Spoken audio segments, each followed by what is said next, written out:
O Pai nunca dá pedra ao filho que pede pão. É Jesus quem nos ensina o recurso da oração.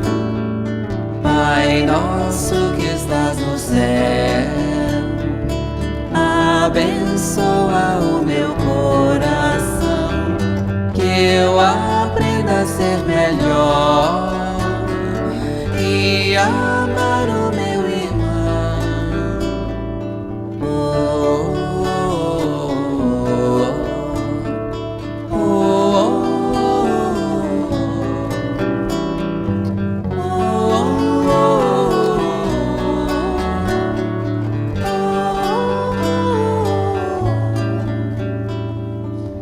o Pai nunca dá pedra ao filho que pede pão. É Jesus que nos ensina o recurso da oração.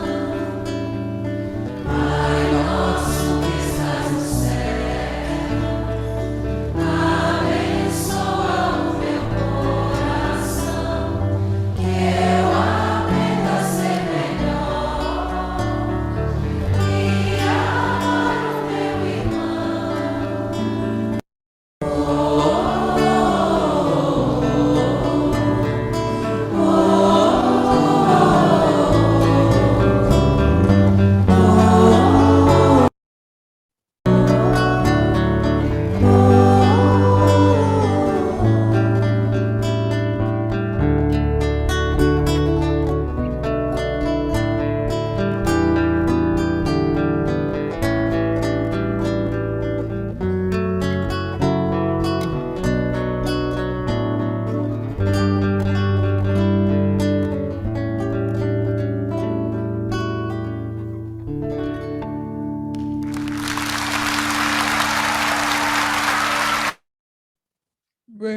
Muito bem.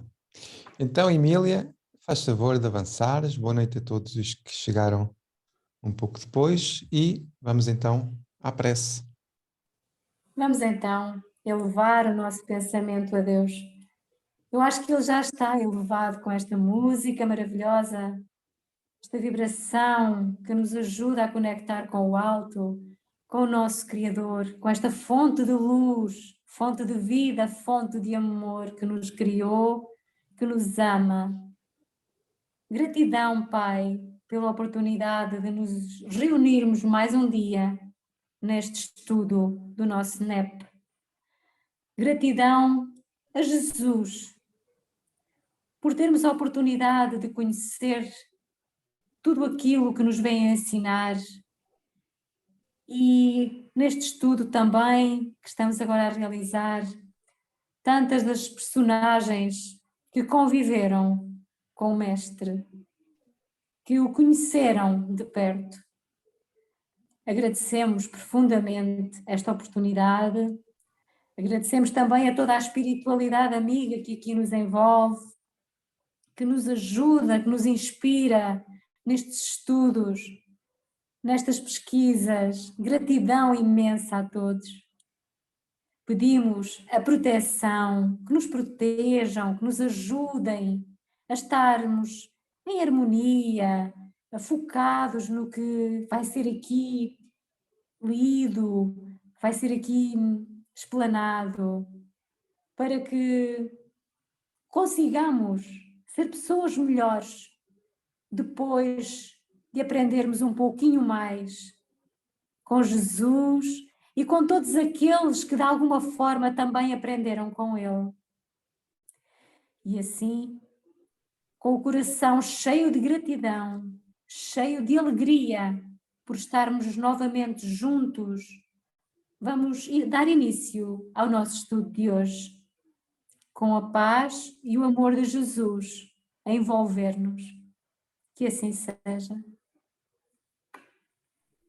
Que assim seja.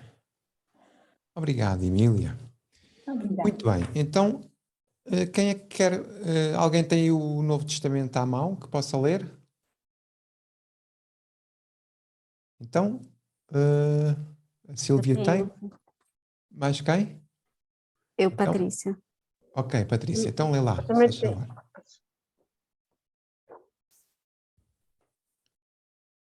Podes ler, Patrícia, se faz favor. Estamos no versículo... Pode ler tudo, se faz favor. O prólogo todo? Sim, sim. Ok. Visto que muitos empreenderam organizar uma narrativa acerca dos fatos que se cumpriram entre nós, como nos transmitiram os que, desde o princípio, se tornaram testemunhas oculares e servidores da palavra. Também a mim, tendo investigado tudo acuradamente desde o início, pareceu-me oportuno escrever-te em ordem, excelentíssimo Teófilo, para que confirmes a segurança das palavras a respeito das quais foste instruído. Muito bem. Muito obrigado. Então, nós estamos numa introdução. O prólogo é uma introdução, é um prefácio, é algo que antecede a obra. E aqui Lucas está, portanto, na verdade, a falar sobre um empreendimento que fez para organizar algo que já estava a ser realizado naquele tempo. Muitas foram as pessoas que procuraram escrever narrativas acerca dos factos e da vida de Cristo, mas nem todos conseguiram. Lucas, pelas suas características reencarnatórias, não é?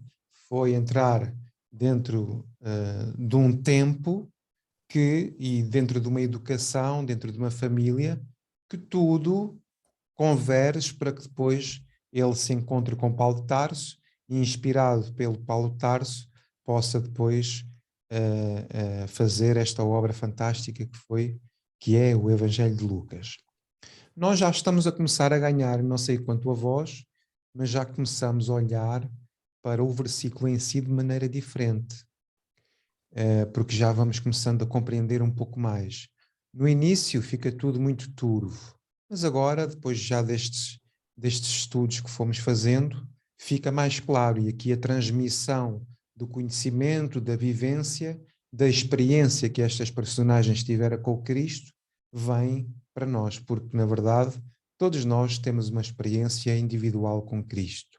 Portanto, todos nós temos as nossas dores, todos nós temos os nossos desafios, todos nós temos a nossa história espiritual, todos nós temos várias experiências com Ele.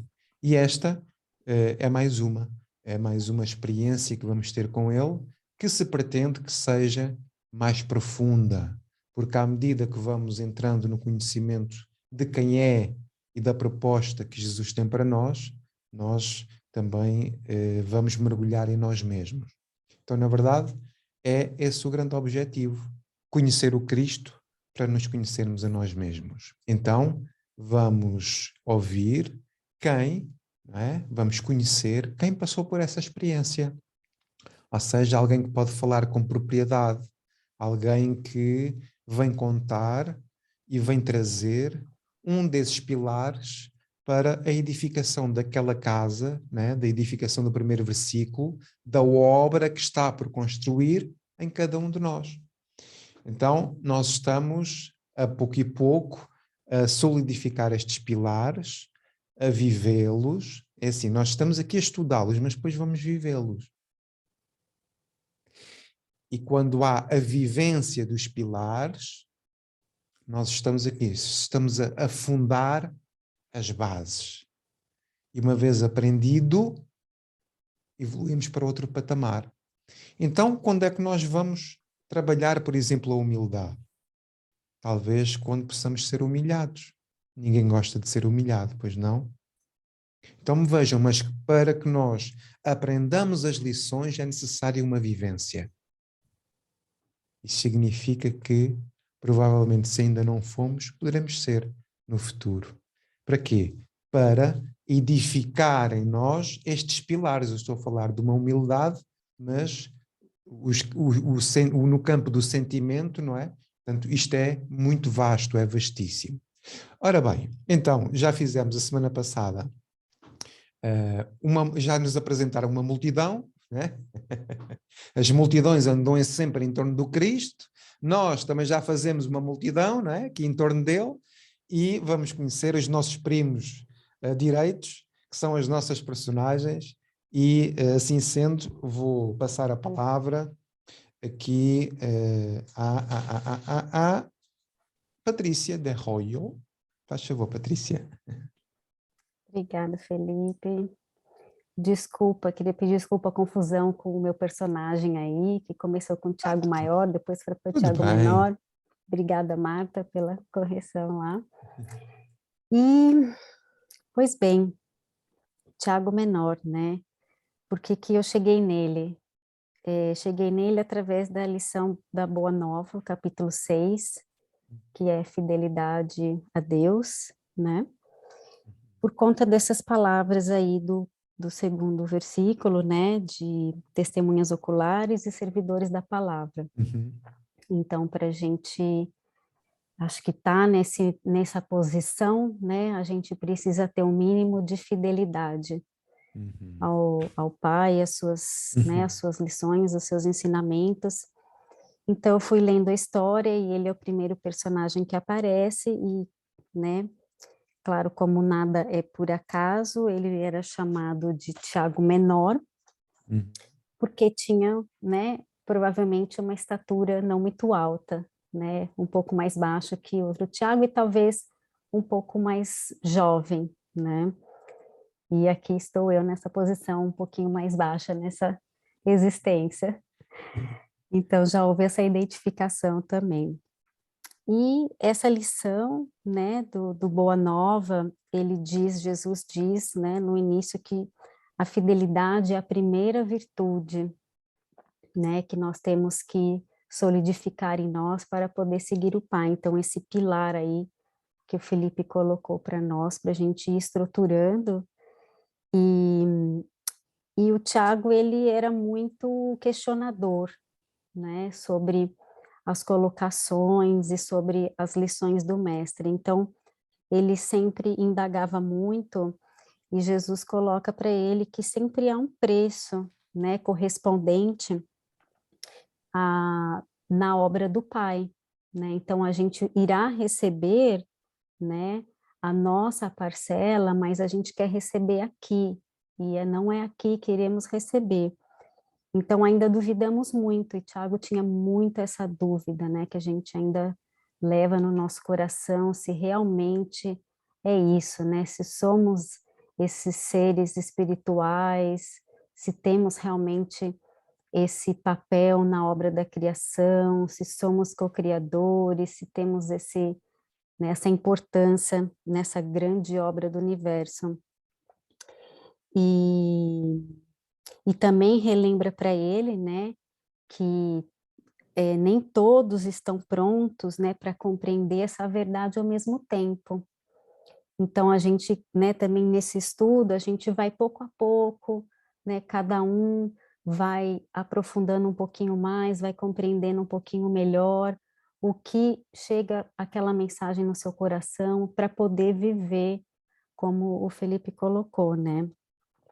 Mas ele lembra que quem conhece, né, deve seguir o roteiro sempre, né? Porque, como foi dito, a quem mais foi dado, mais será pedido, mas não no sentido de punição ou de recompensa, mas sim sempre da educação e do nosso aperfeiçoamento, que eu acho que é o que a gente busca aqui, estarmos reunidos em nome dele para entender, né, que é a nossa contínua batalha da redenção.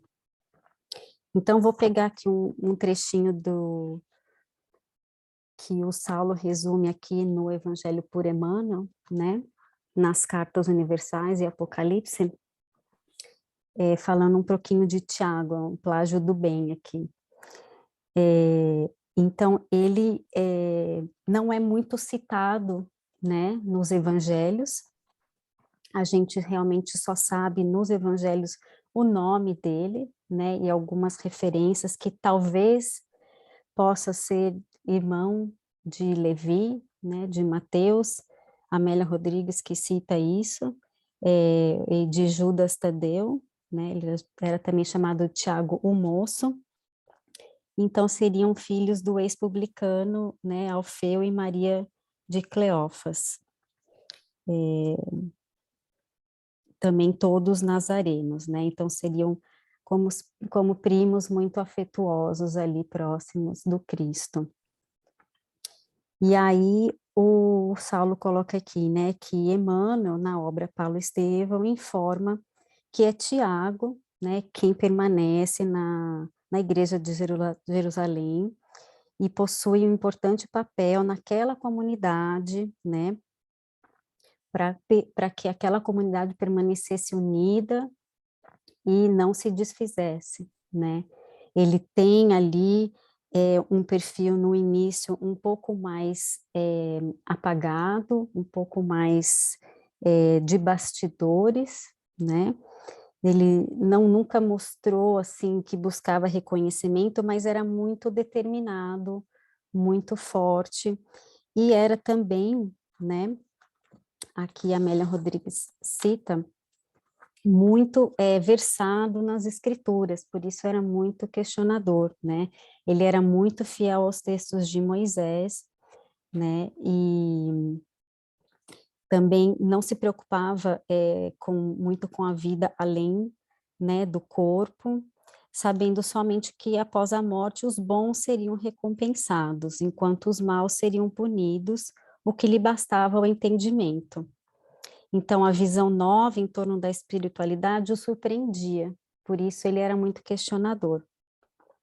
Sem que pudesse entender exatamente como seriam essas recompensas, né, que Jesus colocava pelo Pai misericordioso. Então, que são essas nossas lutas pela nossa evolução, pela nossa redenção. E o Saulo continua aqui colocando que Humberto de Campos tem uma referência no seu livro Pontos e Contos, capítulo 35, né, intitulado Nas Palavras do Caminho, citando a carta de Tiago, né. Então ele escreveu uma epístola também, além da permanência, né, ali em Jerusalém, sedimentando a igreja né, intermediando ali, né, ele ficou como responsável pela igreja depois que Pedro foi preso, né, e que acho que foi Tiago Maior que foi morto, né, então ele teve esse reconhecimento de uma liderança firme que poderia estar ali à frente, e aí ele também escreve então a sua carta, né, que foca muito, né, principalmente o terceiro capítulo, em relação à palavra, né, ao uso da língua pelo homem, aí que me remeteu também ao versículo por questão dos seguidores da língua, né, então a questão de fazermos exatamente o que pregamos, né, como usamos a palavra e se realmente estamos usando ela para o bem, né. Eu lembro que nesse comentário aqui do Saulo, eu tinha até algumas anotações aqui já sobre esse estudo sobre essa introdução de Tiago, ele falando relembrando que eles estavam, né, depois da crucificação, ali a caminho, conversando, falando, né, não muito bem de Judas, né, e depois ficam sabendo que o Cristo, né, a primeira coisa que faz, vai né, após a sua crucificação, recuperar lá, tentar resgatar Judas. Então, quem são os verdadeiros cristãos, né? Os que estão ali tentando falar sobre a mensagem, os que estão vivendo a mensagem, né? Então, as nossas condutas, as nossas práticas têm que ser coerentes com a nossa palavra. Ai, vamos ver aqui o que mais que eu anotei.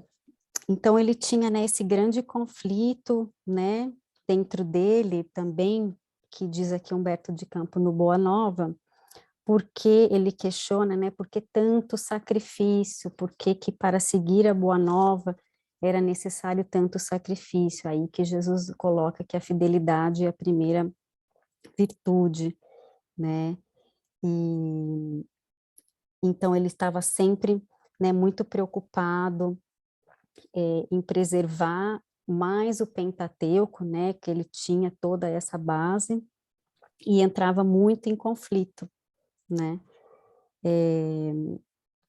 mas com, né, essa passagem de Humberto de Campos, mostra para nós que ele conseguiu compreender, né, que o seguir precisa dessa coerência, né, então não é um sofrimento, e simplesmente é a fidelidade de seguir a mensagem e a palavra, né, e as leis divinas, né, é o nosso dever moral para a gente conquistar a purificação espiritual. Então, aí como ele coloca, né, na sua carta depois, mas no final, se tornar esse servidor da palavra, né, e transmitir nos seus atos a compreensão de toda essa obra. E a sua morte, né, não há uma certeza sobre como aconteceu, algumas contradições. Em Paulo Estevão, aparece que ele pode ter sofrido algumas torturas pelo Sinédrio, né? E Amélia Rodrigues diz que foi arrojado do pináculo do templo e apedrejado até a morte. Então, ela fala com mais, né, ênfase que foi realmente isso que aconteceu, e em Paulo Estevão não fica totalmente claro.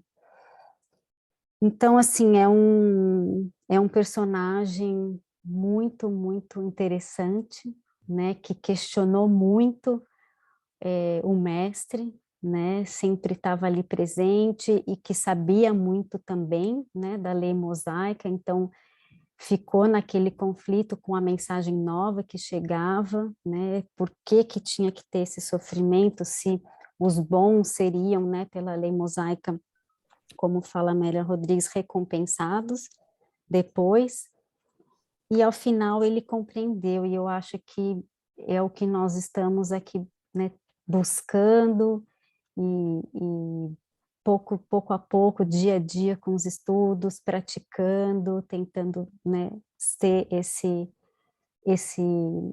discípulo fiel, e não tanto questionador, mas entregar um pouco mais os nossos corações, aceitar, e ser esse servidor da palavra com coerência, com a mensagem que a gente está recebendo, com todo esse amor, né, que a gente recebe do nosso Pai. Muito bem, Espero que... Patrícia. Muito obrigado. Agora, palminhas para ti. Obrigada. Agora, portanto, vem a pergunta final, que é o que é que o Tiago te ensina, o que é que o Tiago transmite, qual é a grande mensagem que o Tiago Menor tem para nós, segundo os teus olhos?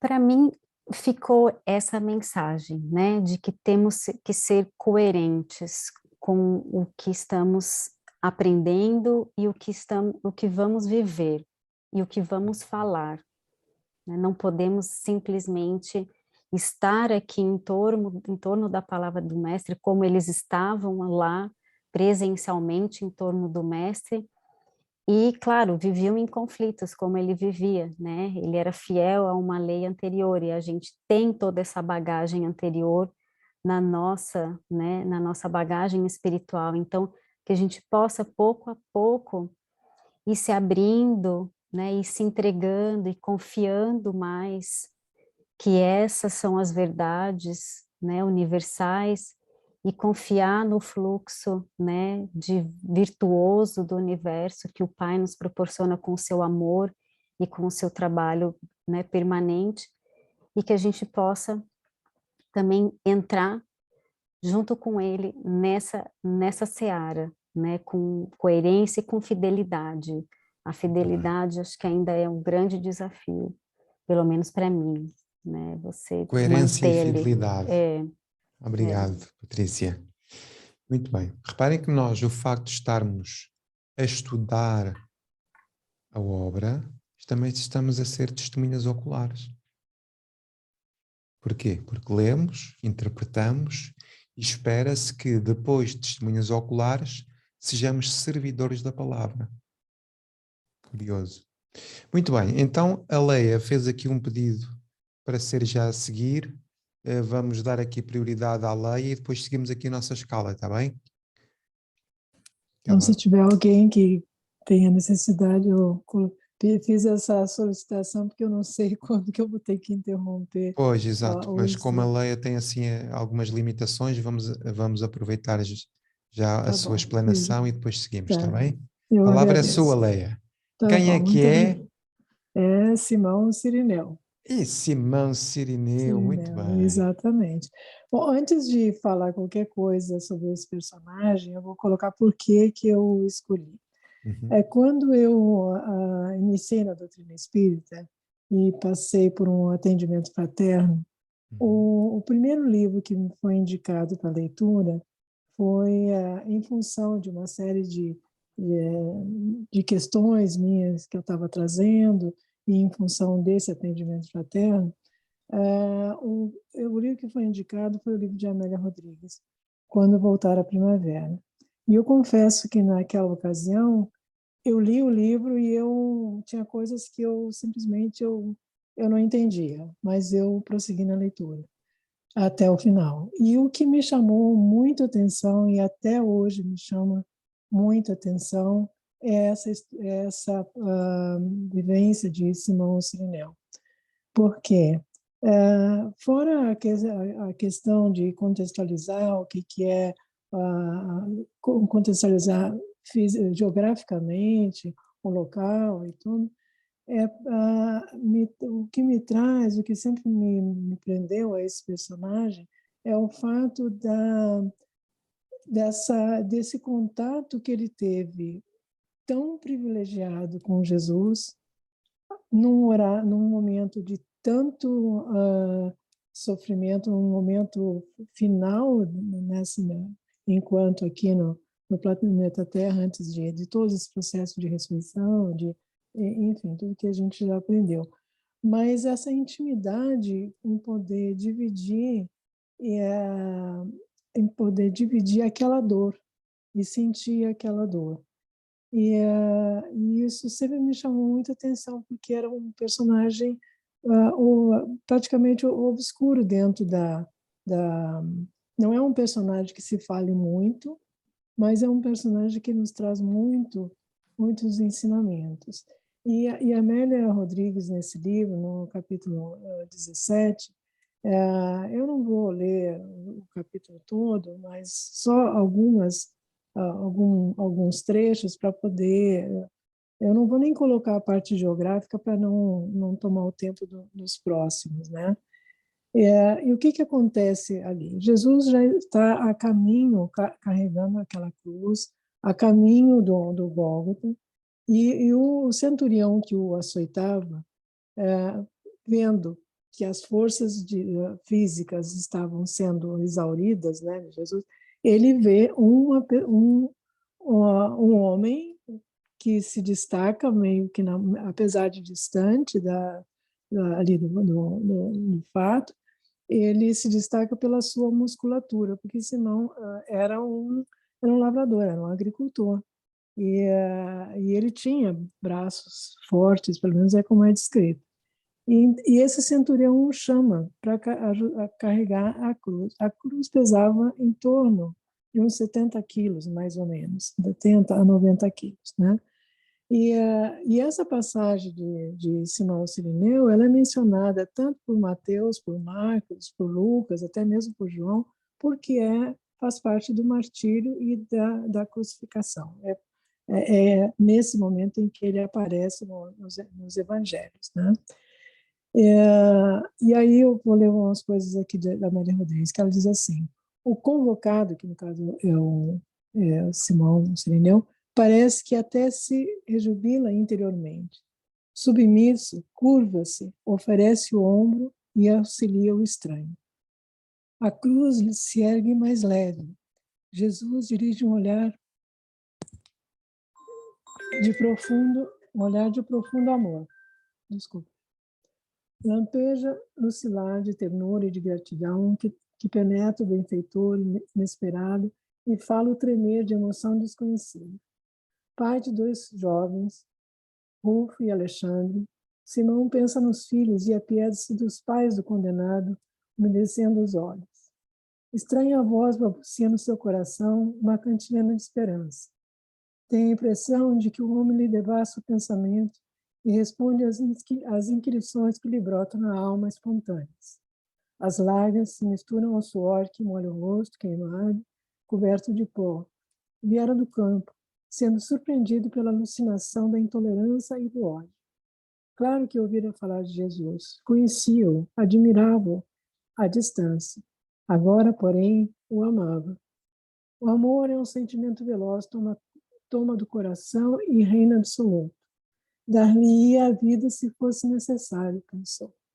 Nesse momento, a comitiva chegava ao topo do monte. O crime deveria ser consumado antes do cair do dia, quando se iniciava o sábado, reservado ao repouso, ao esconder-se o sol. Viu ser preso ao madeiro. A patética do martelo nos pregos repercutiria nos seus ouvidos por muito tempo. O som metálico e as contrações musculares do submisso dilaceravam-no também. Os semblantes suarentos dos crucificadores, os olhares de lince, a agonia e o sangue a fluir abundante eram a moldura vergonhosa que contrastava com a nobre serenidade dele. Aí vou pular um trecho. Permitiu-se ficar a contemplar.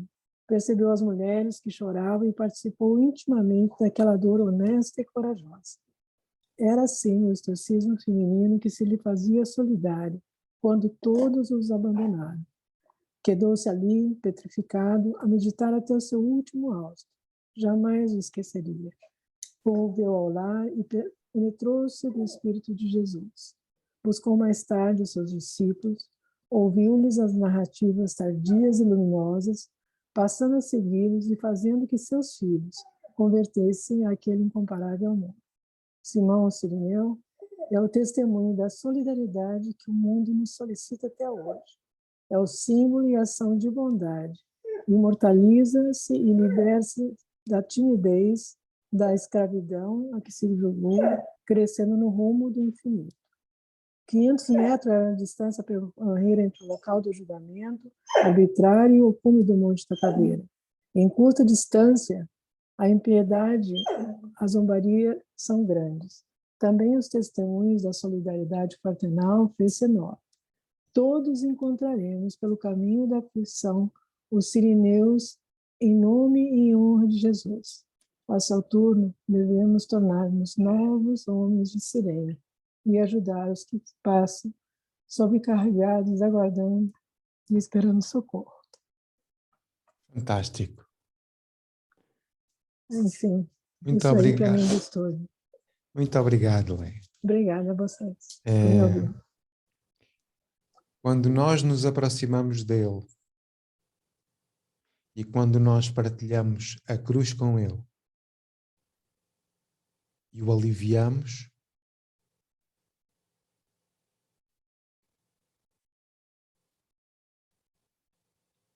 a dele fica mais leve e a nossa também. E ele recebeu o quê? Recebeu a vibração amorosa. E nós, por cada vez que partilharmos a cruz com ele, vamos ter isso connosco. Esta vibração amorosa, nem que seja à distância. mas é muito sentida. Leia, o que é que o Cirinão nos traz como ensino para hoje? Bom, hoje, tanto hoje como ontem, é a minha busca. Vocês desculpem que eu estou com um cachorro aqui Deixe estar à próximo, ele vontade. vai fazer, ele está Ele também quer protestando aqui também. participar. É, ele está com fome, tadinho, desculpa.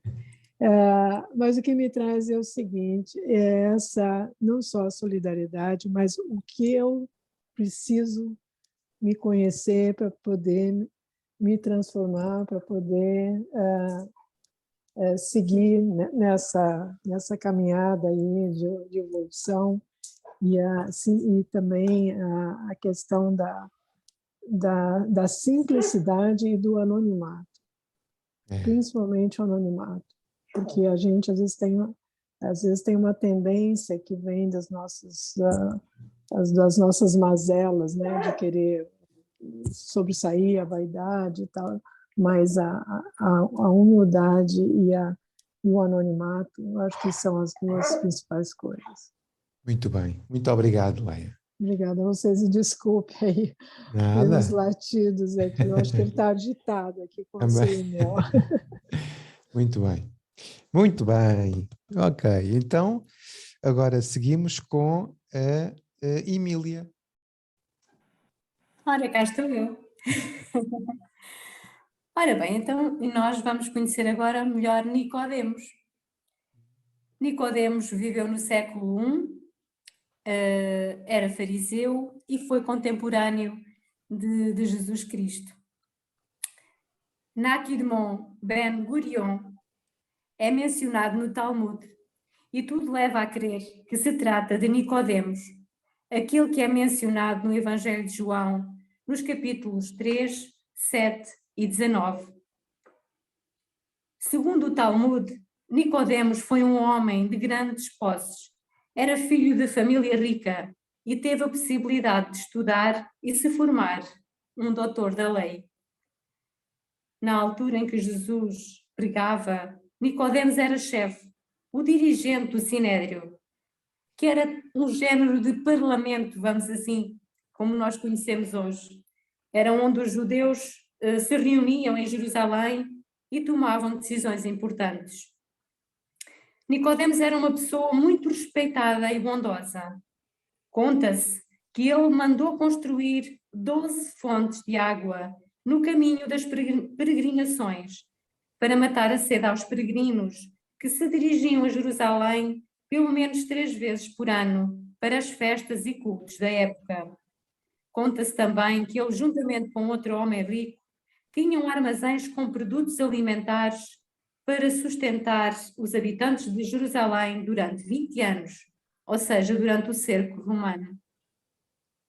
Nicodemos, como dirigente dos fariseus, fiscalizava todo o trajeto de Jesus, da Galileia a Jerusalém, onde Jesus estivesse, havia sempre um olheiro que lhe narrava tudo o que Jesus fazia. Por isso, ele sabia que Jesus não era um homem vulgar e estava encantado com tudo o que Jesus realizava. Era tempo de Páscoa e, sabendo que ele ia pernoitar em Jerusalém, foi procurá-lo, já de noite. Não se sabe exatamente o porquê da visita ter sido à noite. A interpretação mais conhecida é de que Nicodemos não se quis expor, escolhendo a noite para que o seu encontro com Jesus fosse discreto. Mas também se diz que poderia ser por respeito ao Rabi e evitar incomodá-lo durante o dia devido às suas ocupações. Ao chegar perto de Jesus, lhe disse: Rabi, sabemos que vieste de Deus como mestre, pois ninguém faz estes sinais que tu fazes se Deus não estiver com ele. Podemos encontrar estas palavras, esta conversa, no capítulo, conversa de Jesus e Nicodemos, no Evangelho de João. É o único evangelho em que Nicodemos é citado. E aqui no capítulo 3, logo no versículo 1. Pela resposta que Jesus dá a seguir, a Nicodemos, tudo leva a crer que o chefe dos fariseus tinha dúvidas de como poderia entrar no reino de Deus. Em resposta, Jesus lhe disse: Amém, amém. Eu te digo que se alguém não for gerado de novo, não pode ver o reino de Deus. Está em João, capítulo 3, versículo 3. Ao que Nicodemos responde: como pode um homem, sendo velho, ser gerado? Porventura pode entrar pela segunda vez no ventre de sua mãe e ser gerado? Jesus responde: Amém, amém. Eu te digo que se alguém não for gerado de água e espírito, não pode entrar no reino de Deus.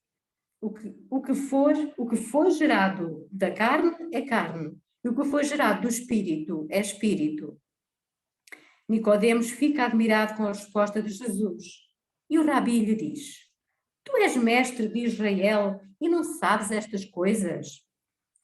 De forma simbólica, podemos ver em Nicodemos a representação de qualquer pessoa que vive sem ter o conhecimento de que é um ser de luz imortal e que se pode regenerar pelo amor e pelo conhecimento que vai adquirindo ao longo de várias existências. Jesus, como grande médico das almas, sentiu que poderia ajudar Nicodemos, revelando-lhe que só nascendo de novo se entra no reino de Deus. E aqui, o nascer de novo pode ser o reencarnar, ou o deixar velhas crenças que vamos construindo e nos afastam de sermos felizes e de termos paz de espírito. Jesus conclui a conversa com Nicodemos dizendo-lhe: quem pratica a verdade vem para a luz, a fim de que suas obras sejam manifestadas, porque foram trabalhadas em Deus. Estas palavras de Jesus estão também no Evangelho de João, no capítulo 3, no versículo 21. Jesus convidou Nicodemos a vir para a luz. Este grandioso convite é feito a cada um de nós, sempre que estamos aflitos, sempre que o nosso coração se sente perdido, sem saber o caminho a seguir. Tenhamos coragem de aceitar este convite, desde já. Tenhamos coragem de nos negarmos a nós mesmos, de carregar a nossa cruz e segui-la. Aprender com o Mestre Jesus, a retirarmos o véu que nós mesmos construímos e que não nos deixa ver e que não nos deixa sentir que tudo está em nós. A possibilidade de entrarmos no reino de Deus está na nossa consciência. Aí estão as leis que, se forem cumpridas por nós, nos levarão a esse reino de amor e de paz.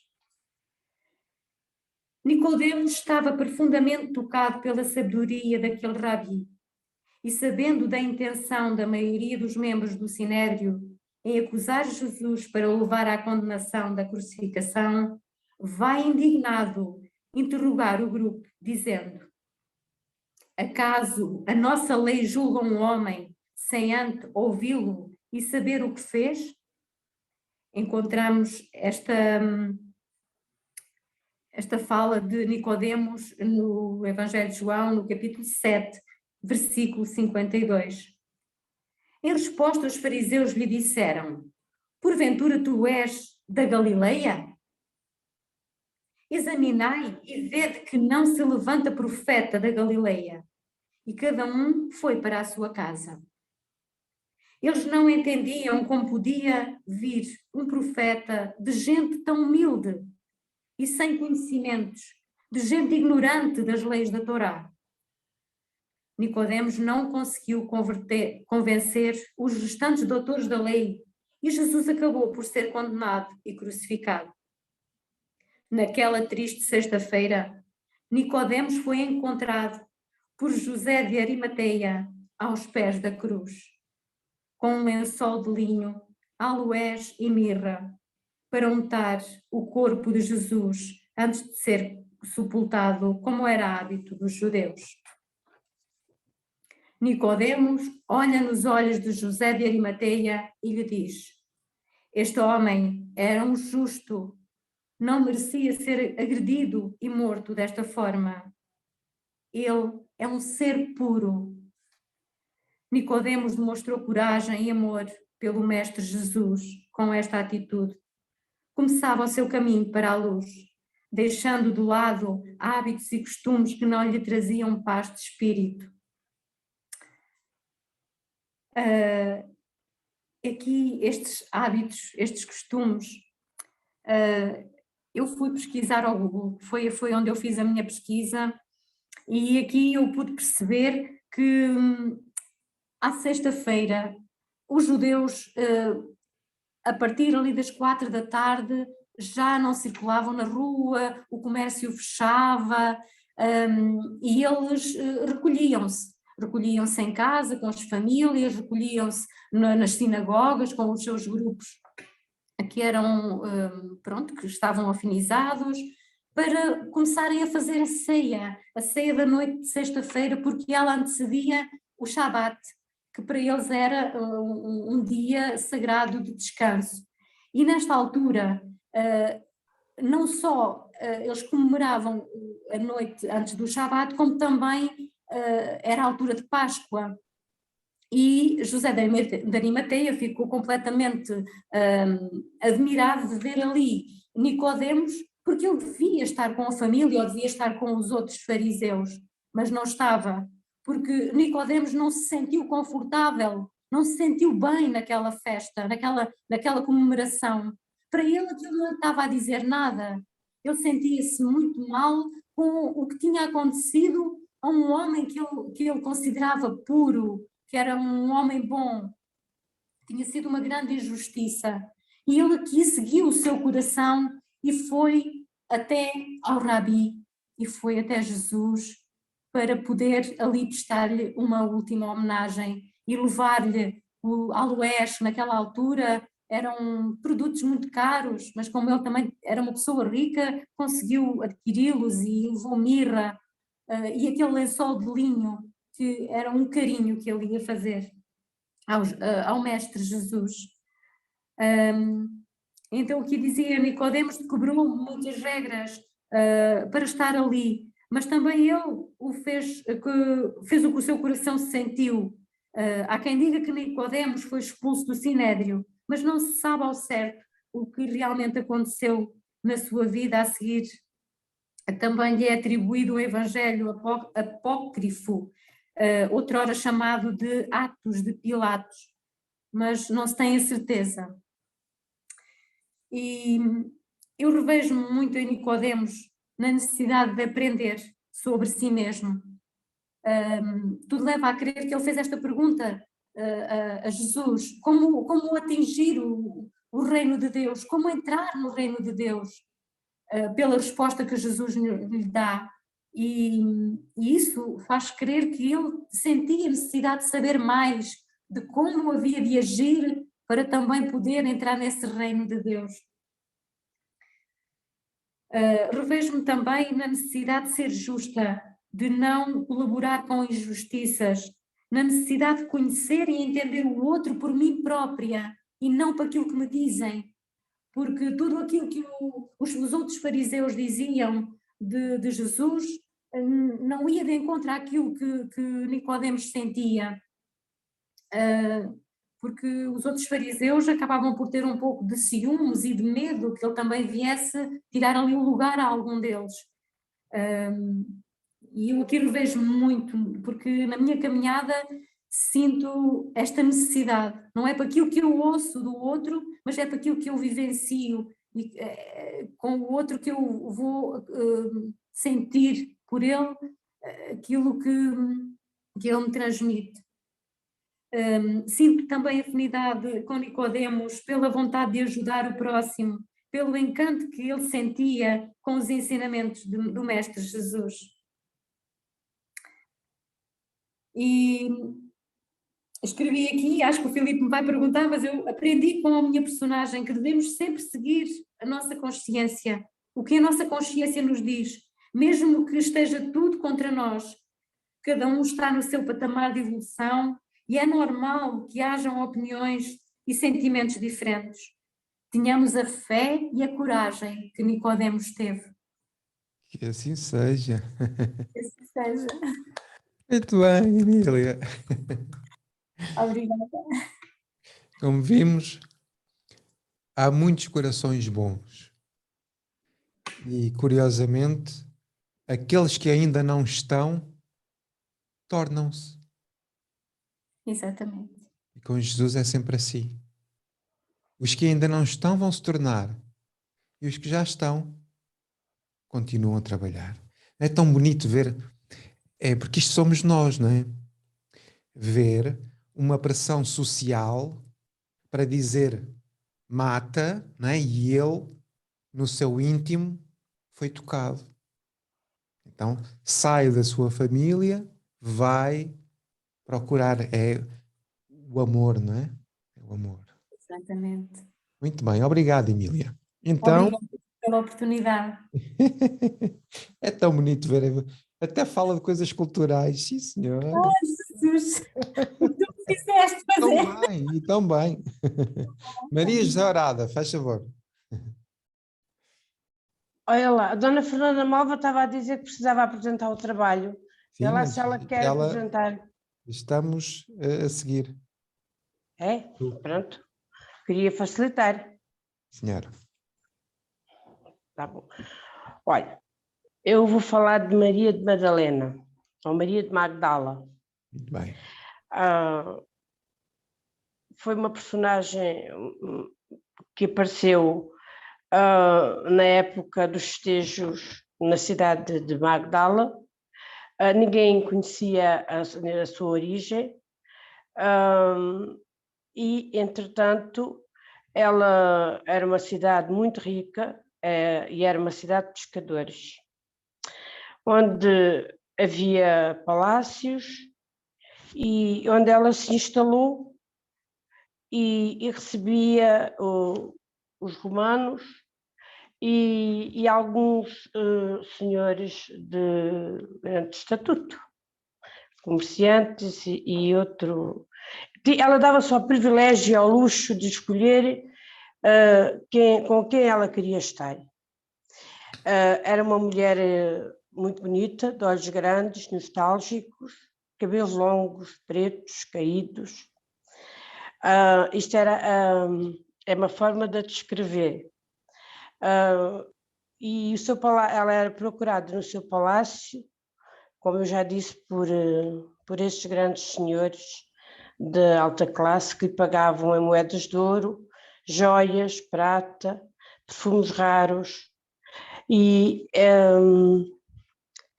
tornou-se detentora dos segredos dos fariseus, das pessoas com quem com ela conviviam.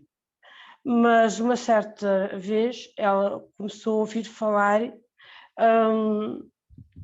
em Jesus, que Jesus andava a pregar o Evangelho numa terra muito perto dali. E isso começou a mexer um pouco com ela. Entretanto, ela soube que um dos apóstolos iria dar um jantar onde estaria Jesus presente nessa noite. E ela, com a sua grande destreza, uma mulher que tinha grandes conhecimentos, diziam que era uma mulher muito inteligente, numa dessas noites pegou, eu não sei agora, eu não lembro o nome do barco, não vou falar no barco, e foi de um lado ao outro da Galileia à procura do mestre. E daí ela entrou sem pedir autorização para ir ter com Jesus, na esperança que ela o ouvisse. Mas diziam que Jesus jamais a ouviria porque ela era considerada uma grande pecadora. Mas ela, mesmo assim, tinha fé. e tinha esperança que Jesus o ouvisse. E entrando na casa de Simão, deitou-se no chão a beijar os pés de Jesus e chorava, e com os seus cabelos compridos limpava os pés de Jesus, as suas lágrimas caíam nos pés de Jesus, porque sentia-se muito arrependida. E então, nesse arrependimento, Jesus disse-lhe: mulher, levanta-te, porque fazes isso. E ela disse que Jesus perdoava todos aqueles que pecavam, não fazia exclusividade de pessoas, quer fossem justas, quer fossem pecadoras. E na esperança de ser que o mestre a perdoasse, Jesus disse: levanta-te e vai, sacrifica-te e ama sempre. Longo é o caminho, difícil a jornada, estreita a porta, mas a fé move montanhas, remove obstáculos, nada temas, é preciso crer somente. E aí ela, no outro dia, põe-se à janela do palácio e deita fora todas as joias e todos os ouros, todos os dinheiros, e fica só com o necessário para, a partir dali, começar a seguir o mestre. Na altura, os apóstolos sentiram-se um pouco incomodados, derivado da fama que ela tinha. Os discípulos tinham uma certa relutância em que ela os seguisse, mas ela fez de tudo para que continuasse a seguir Jesus. E quando Jesus foi crucificado, ela foi a primeira a vê-lo, porque Jesus não se mostra só àqueles que são puros, não se mostra só àqueles que não têm pecado, porque todos nós somos Marias de Madalena, todos nós somos pecadores. E então ela começou sempre a seguir o mestre com os discípulos. Permaneceu sempre perto da cruz quando Jesus foi crucificado. Ficou junto com Maria de Madalena e ficou com muita ternura, sentiu-se imobilizada por não poder fazer nada por ele. E no domingo, quando foi ao túmulo, encontrou só as roupas de Jesus no sepulcro. Quando removeu a pedra, só se encontravam os lençóis, todos dobrados. Ela temeu que os judeus houvessem roubado o corpo. Enquanto os demais retornaram a Jerusalém informar o ocorrido, ela permaneceu no jardim a chorar. A saudade feita de dor lhe estrangulava o peito. Quando de repente ouviu a voz dele, chamando-a pelo nome. O mestre estava ali vivo, radioso, como a madrugada recém-nascida. Foi a anunciar o facto aos apóstolos, que não acreditaram, porque haveria de Jesus de aparecer logo a ela, uma pecadora.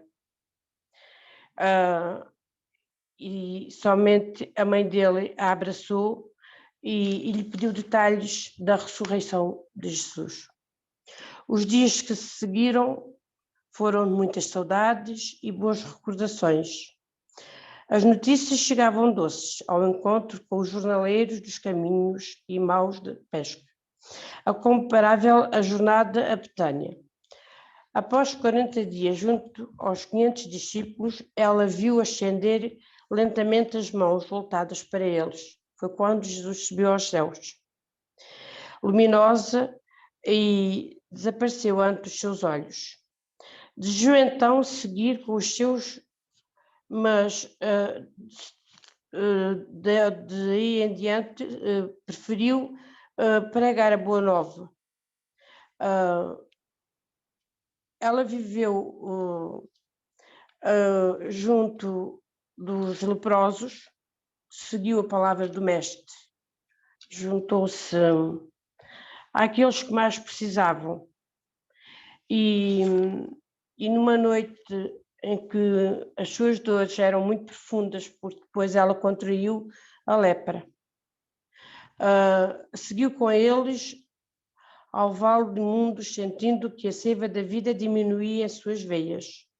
Desejou ver as doces mãos de Jesus, aquele que tanto a afagara em suas amarguras, e foi a Éfeso, morrendo às portas da cidade, sendo prendamente recolhida nos braços do amor não amado.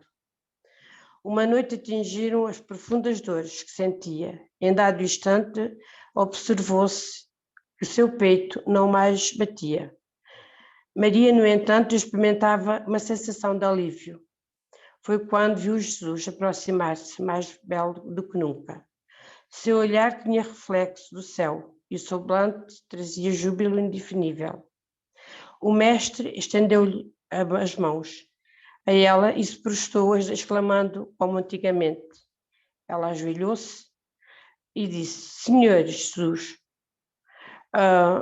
E mais uma vez ele disse-lhe: Maria, já passaste a porta estreita, amaste muito, vem, eu te espero aqui. Por isso eu retorno ao mundo espiritual, recebida por Jesus, como aquele que a conseguiu vencer a si mesma, ela conseguiu vencer a ela mesma, por muito conseguir amar. Desculpe, porque eu ouço mal. E Jesus apareceu primeiro. Aqui já disse, já falei, peço desculpa. Aquilo que eu acho. E mais tarde dizem, Maria Madalena foi chamada a apóstola dos apóstolos, por ter sido a primeira a atestar a ressurreição de Cristo. E o primeiro registro desta definição foi atribuída ao teólogo Hipólito de Roma, 1700-236. É assim, eu vejo muito em Maria Madalena, vou dizer porquê. Há aqui umas palavras que Jesus lhe diz. Jesus disse-lhe: vai, sacrifica-te a amar sempre longo. O caminho é difícil e a jornada é estreita. A porta é estreita, mas a fé move montanhas e remove obstáculos. Nada temas e preciso crer somente. Eu revejo-me muito nesta frase. Muito bem. Porque nós... estou a gaguejar muito, como sabes, estou muito nervosa. Tu dizes não está bem. Pois, estás assim, a abanar. Mas, sim, porque vais fazer... O que é assim, a Maria Madalena é uma personagem muito rica e muito mais haveria para falar sobre ela. Mas eu acho que a fé dela, a entrega aos leprosos, eu vi-me nela, talvez quando fiz coisas que eu achava que nunca conseguiria fazer, ao trabalhar com idosos doentes em fase terminal. E ela teve essa convicção de estar perto daqueles que mais precisavam. Ela nunca se afastou dessas pessoas.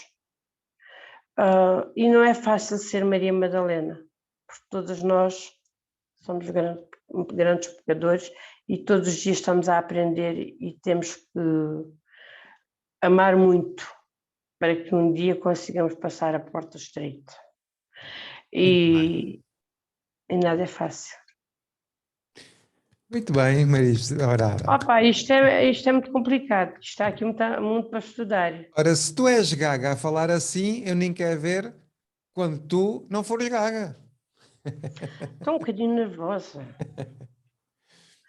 Há o encontro deles, o encontro de Jesus sim. com Maria. Maria, sim. Maria, e ela, Rabboni. É Rabin, né? Rabboni. É, Só se tratam pelo nome, é o encontro das é. almas. É. Eu fui estudar a parte da Bíblia em que eles diziam que havia uma relação entre Jesus e Maria de Madalena e que entretanto foi escondido esses textos. E constava que supostamente Maria de Madalena estaria grávida de Jesus e que teria tido um filho, mas isto já é passagens da Bíblia cristã, não tem nada a ver com o espiritismo. São suposições, não quer dizer que nada disto seja verdade. O que nos interessa é o conteúdo moral. O conteúdo moral, é isso que eu te ia dizer. Muito bem. E nos faz esforçar muito à procura desta transformação, todas nós consigamos ser como Maria de Magdala, seguir o Mestre. Porque introduzir-se no meio de tantos apóstolos e a única apóstola para transmitir a sua palavra e pregar, e mais tarde entrar no caminho com os leprosos, caminhar perto daqueles que mais necessitavam, não é fácil. Muito bem. Obrigado, Maria José. Tcharam! Muito bem. Ela tinha uma fragilidade sentimental. E quando ressignificou essa energia, canalizou-a para os leprosos. E é muito bonito ver estas transformações destas pessoas fantásticas e a capacidade que o Cristo tem de nos transformar e estarmos na lama, estarmos sujos e pelo seu levantarmos-nos. Eu tinha aqui essa pelo frase, seu amor, sim, porque confiamos em levantar. Cristo, é isso mesmo, levantarmos, Muito bem. porque é uma bênção, confiamos em Cristo. Obrigado, Maria José. Mas como estavam nervosos, não sei tudo. Obrigado. Ora bem, então vamos seguir caminho. Isto cada vez está mais interessante. Fernanda Malva, quem é que aí vem? Liga o teu micro. Então, cá vamos. A minha personagem é o Obsedado Gadareno e eu vou explicar porque é que o escolhi. Na realidade não escolhi e fui induzida a esta escolha, porque, como sabem, eu tinha que fazer alguma coisa, estava cá dentro fazer alguma coisa, e quando vou visitar a lista de personagens que o Filipe tinha publicado, filo de forma rápida, do princípio ao fim. O que é certo é que este nome fixei-o, apesar de ter chegado ao fim, voltei atrás, e quando dei conta desta história, esta história é muito querida, e vocês já vão perceber porquê. Então, tanto o nome que foi publicado era o Obsedado Gadareno, e eu fui no livro Primícias do Reino, o espírito da Amélia Rodrigues refere o obsidiado Gerazeno, obsidiado, e daí o meu carinho por esta personagem. Este homem foi bem jovem, integrou-se nos prazeres de toda a ordem, arruinou a família, o património familiar, cometeu muitas loucuras, muitos desvarios e, obviamente, levou os pais à vergonha, não é? Quem não sente vergonha. Abandonou o lar, abandonou a família. Porquê? Porque ele estava totalmente subjugado por forças que o controlavam. E daí este nome, o Obsidiado, portanto este nome não será o nome próprio, não é? Será um nome que depois foi associado devido a esta história, não é o nome próprio da pessoa, pelo menos não encontrei um nome próprio para ele. Portanto, ele depois foi julgado tanto pelo meio popular, não é? Como filho ingrato, que sucumbiu e levou os pais também a esta miséria, não é? Pronto, e à vergonha. E tanto mesmo os pais, os parentes sentiam muita vergonha. Ele estava tão descontrolado, tão desorientado que tentavam até atá-lo, prendê-lo, mas os seus obsessores eram de calibre bastante forte e ele próprio, com essa força, que lhe era transmitida pelos obsessores, conseguia desamarrar as cordas, e aqui fala-se na história que eu pude observar, até correntes ele conseguia quebrar. Por fim, ele foi mesmo expulso da cidade e passou a viver entre cavernas esburacadas de rocha e entre criptas sepulcrais, portanto, na lama completa, na lama. Pronto, eu tentei, ao longo, vocês vão perceber, eu tentei responder, como eu sou assim uma menina muito certinha, salvo seja, eu tentei responder a todas as questões, foi ao teu desafio inicial, a todas as questões que lá colocaste, na medida do possível, na medida que eu consegui. Uma outra questão era em que situação é que ele encontrou Jesus. Pronto, aqui será o nosso ensino. E, portanto, Jesus chegou à cidade de Gersa, que ficava à beira do lago de Genezaré, se bem que o livro Primícias do Reino, da Amélia Rodrigues, refere-se a esta cidade como Gerasa, como uma cidade da Transjordânia, cujos limites não vinham até ao lago de Genezaré. Portanto, distavam a cerca de 2 quilómetros. Pronto. Jesus chega aqui à cidade de Genezaré, ou perto da cidade de Gersa, e, portanto, isto era um mês chamado Kislev, era o 9º mês do calendário judaico, portanto isto no nosso calendário seria o mês de dezembro, janeiro, assim é feito esta semelhança, e portanto era meses correspondentes a tempestades, não é? Então Jesus faz acalmar, a serenar a tempestade e faz aproar a barca e encaminha-se então em direção a Gersa. E é curioso, porque aquilo que eu consegui ler é que se dizia amanhecia quando chegou Jesus juntamente com os 12. Amanhecia. Significa isto, que este amanhecer, e pelo aquilo que eu consegui ler, este amanhecer seria o trazer de Jesus, da Boa Nova, a toda esta gente. Portanto, um amanhecer para esta escuridão que esta gente trazia. Portanto, eu associo este amanhecer, este relato de amanhecer exatamente a isso. Portanto, foi um propósito, Jesus chegar aqui, era propósito trazer este alento para esta perturbação imensa vivida e sentida neste local. Mal havia galgado o barco, portanto, galgado o barranco, peço desculpa, Jesus estava à frente, os 12 vinham atrás, e aparece-lhe esta figura medonha, é assim que é descrita.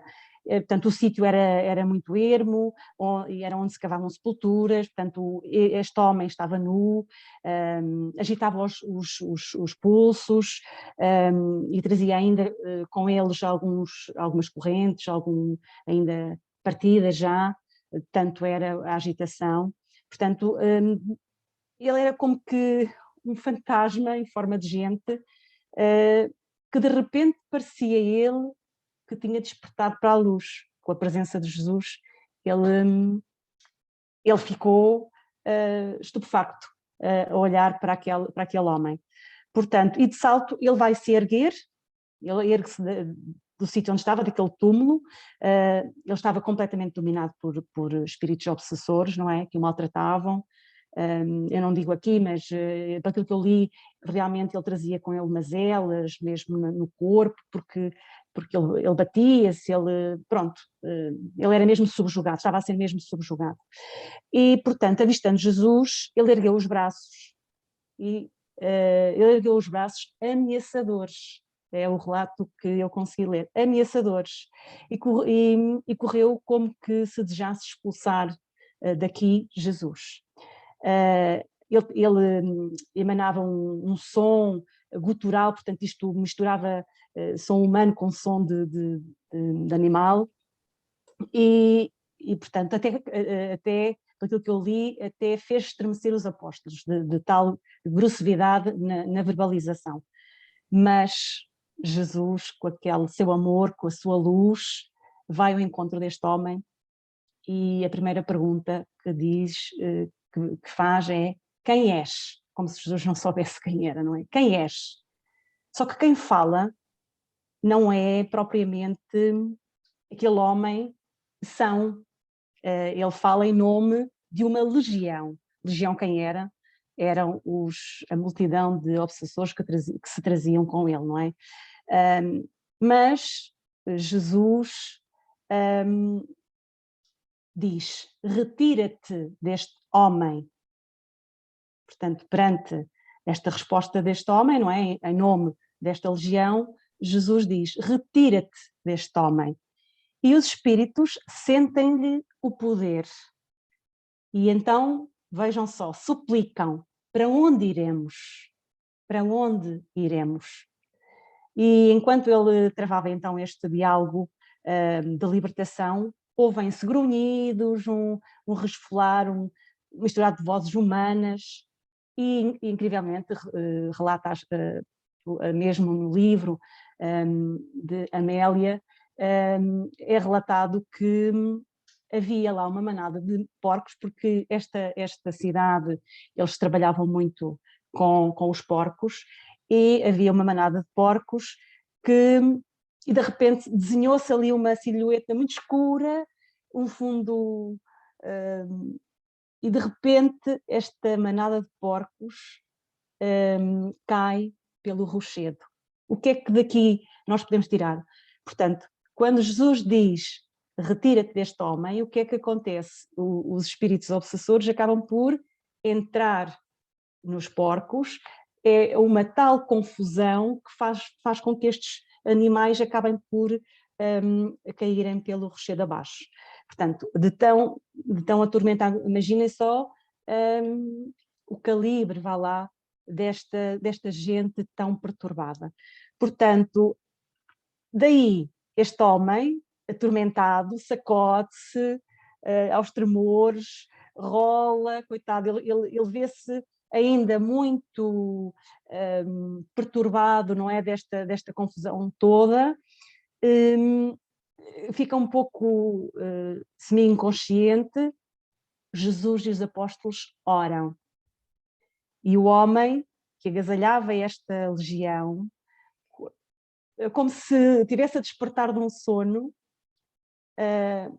recompõe os sentidos, olha, chora e agradece. Ele vai se lembrar aqui vagamente de alguns dias lá distantes atrás, porque ele não tem a mais pálida ideia, não tem consciência daquilo que entretanto aconteceu, mas ele começa-se a recordar de algo lá bem para trás, da família, do aconchego, não sabe bem, exatamente bem o que é que lhe aconteceu, mas do estado deplorável que trazia no seu corpo, o gosto que trazia na boca, ele começa a avaliar as agruras pelas quais passou. Ele neste momento está livre e pede ao mestre que o deixe seguir. Quando se sente livre, reconhece-se e pede ao mestre para o seguir.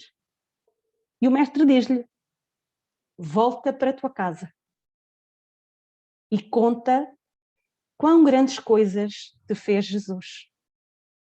E o homem assim fez.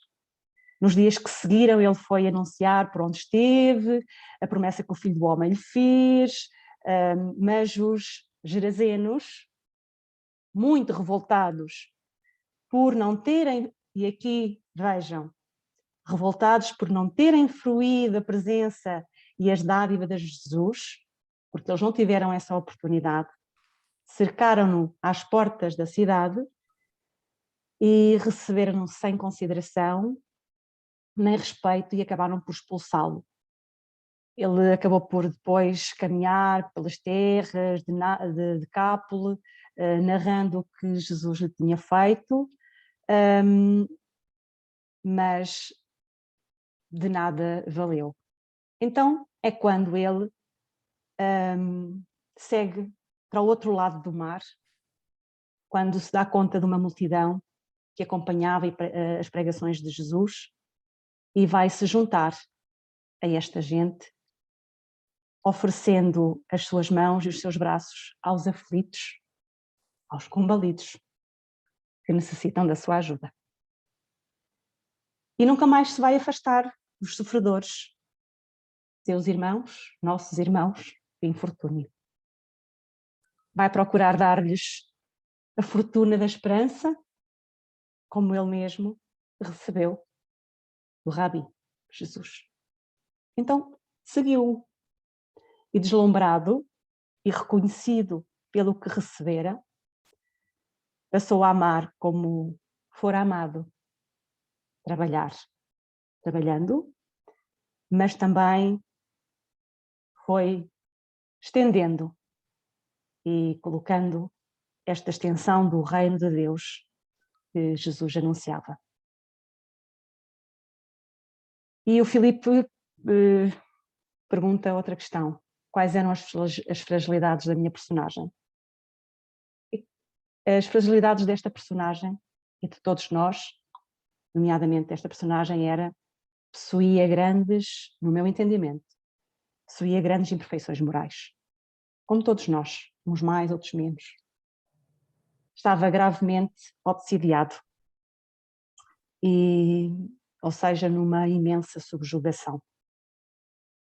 Quais eram as virtudes deste homem? Porque mesmo dentro deste panorama todo ele tem virtudes. Ele reconheceu o erro. E ele tem uma grande capacidade para amar. Outra questão que o Filipe nos colocou era o que é que mais gosto nele. Capacidade de recomeçar um caminho novo. Este homem renasceu de novo, e deixando o homem velho. E o que é que menos gosta nele? Não há o que não gostar. Há que compreender as condições que o levaram a errar. E é isto que nós temos que ver em todos nós. Não há nada para apontar, há apenas para entender e para compreender o que nos leva a errar. O que é que se pode aprender com esta personagem? Este é o meu entendimento. Pode-se aprender que nós podemos renascer sempre de novo. Este homem renasce de novo, ele liberta-se, é feliz por conta e conta a toda a gente o que lhe aconteceu.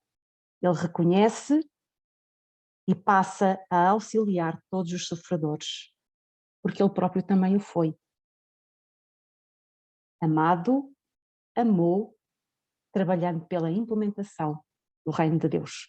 O poder do amor de Jesus transformou um endemoniado em propagador do reino de Deus. E isto acontece com cada um de nós. No tempo de cada um se erguerá um homem novo, uma mulher nova. Vai seguir Jesus com todo o seu coração, com toda a sua alma, auxiliando e amando todos os sofredores. Nós estamos todos fadados para isto, uns mais cedo e outros mais tarde, mas estamos todos fadados para amar e para auxiliar todos os sofredores que estiverem nos nossos caminhos. Outra pergunta que o Filipe fez foi: no que me revejo nele? O percurso deste homem é o meu percurso. Foi o meu percurso e será o meu percurso. Nós já estivemos na lama da moralidade, na sujidade maior da moralidade. E hoje estamos mais reerguidos. Não estamos bem, de maneira nenhuma, mas estamos no caminho. O nosso caminho será o amor, tudo serena, que tudo cura. E posso só, para terminar, acrescentar que a experiência, este homem dá-nos a experiência daquilo que não devemos ser. A experiência da lama moral que podemos atingir. E tudo isto leva-nos a compreender melhor as situações do outro. Só experienciando temos melhor capacidade, verdadeira compaixão, caridade para com o outro. Quem experiencia, entende, compreende e consegue ajudar o próximo. E é isto que eu tinha para dizer. Oh, Fernanda Maria. Isto. Deixem-me só aqui acrescentar, tirando a tua lágrima, eu por acaso não tinha isto escrito, mas na altura pensei e continuo a pensar. Não é por acaso que as dificuldades que as pessoas com grandes dificuldades me passam pela vida. Não é por acaso que eu lido com situações muito difíceis. Quer seja familiar, quer seja fora da família, eu encontro situações muito difíceis. Não é por acaso. Obrigado, Fernanda. Todos nós vamos contar as grandes coisas que Jesus nos fez quando começarmos a caminhar. Na verdade, é isso que o discípulo faz. O discípulo, quando se torna discípulo, ele conta das grandes coisas que Jesus fez nele. Porque o facto de nós amarmos é contar, através de atos e da nossa vida, as grandes edificações dos pilares que estão a ser construídos, também aqui segundo o Evangelho de Lucas. Isso é maravilhoso. Obrigado, Fernanda. Palminhas para ti. Isto é para fortes. Isto cada vez vai ficar pior se está assim no início, imagino para o meio. Ok. Joselito, vamos ouvir falar do paizinho José. Ora, boa noite a todos. Realmente vou falar sobre José, não só porque é uma personagem que me diz muito porque ter o nome dele, mas também porque eu nasci na freguesia de São José, portanto tem tudo a ver. E José é muito mais que aquela figura que todos os anos colocamos no presépio. É muito mais do que isso. Emmanuel resumiu o que era José através de uma pergunta. Ele perguntou: já pensaste no cristianismo sem ele? E realmente é verdade. Peço desculpa aqui pelo cãozito que está a ladrar, mas esta hora é sempre assim. Então, se nós no Google, se formos pesquisar por José, pai de Jesus, a primeira coisa que nos vai aparecer, a primeira resposta, será da Wikipédia, que diz o seguinte: José é venerado como São José na Igreja Católica, Ortodoxa, Oriental, Anglicana e Luterana. Nas tradições católicas, José é considerado o santo padroeiro dos trabalhadores e está associado a vários dias de festa. O Papa Pio IX declarou patrono e protetor da Igreja Católica, além de patrocinar os doentes e uma morte feliz, devido à crença que ele morreu na presença de Jesus e Maria. Na piedade popular, José é considerado um modelo para os pais e também se tornou patrono de várias dioceses e lugares. Portanto, isto é um resumo daquilo que é José. Mas, na realidade, o que é José? À luz da doutrina, o que é José? Quem era José? José é a versão lusófona, o nome José é a versão lusófona do hebraico Yosef. Nasceu na Galileia, que fica a norte de Israel, filho de Jacó, de acordo com Mateus. E podemos ler: Jacó gerou a José, o esposo de Maria, da qual nasceu Jesus, chamado Cristo. Está em Mateus, capítulo 1, versículo 16. No entanto, isto não é assim tão fácil. Como diz o Filipe, por vezes ficamos aqui com o tico e com o teco baralhado, porque conseguimos encontrar depois Lucas, que nos diz que José é filho de Eli. Bem, essa discrepância deve-se à linguagem pobre na altura. Ou seja, à data das escrituras, a palavra genro não existia. Sendo Eli o pai de Maria, José seu esposo, logo seria seu filho. Diz Lucas, no capítulo 3, versículo 23, Ao iniciar o seu mistério, Jesus tinha mais ou menos 30 anos e era conforme se suponha, filho de José, filho de Eli. Mas mesmo assim, ainda se torna mais complicado, porque lá mais à frente vamos ler em Mateus capítulo 1, versículo 20, e projetando ele isto, eis que em sonho apareceu um anjo do Senhor dizendo: José, filho de David, não temas receber a Maria. Então como é que nós ficamos nisto? David era a casa a que pertencia a linhagem de José, porque naqueles tempos, e nós vamos lá ver também lá mais à frente, naqueles tempos fazíamos referência a quem iniciou a linhagem de onde vinham as pessoas. José, e esta leitura que eu lhes fiz, prende-se a quê? Prende-se que ao fato de José ter sido escolhido para casar com Maria. Maria foi morar lá para casa e José, para salvaguardar a honra de Maria, começou-se a afastar dela. Foi quando foi visitado por um anjo, como diz aqui a Escritura, para ele não temer e receber. Porquê? Porque José, antes de casar com Maria, já tinha sido casado e teve 5 filhos. José era viúvo e ficou viúvo quando um dos seus filhos ainda era pequeno, Tiago, o Justo, que depois adotou Maria como sendo sua mãe. José, de forma mais resumida, José era um bom pai. Era responsável, trabalhador, justo, era um artesão construtor de construtor na pequena Nazaré, e deu o exemplo das mãos calosas, do suor no rosto e das lutas do dia a dia ao seu amado filho Jesus.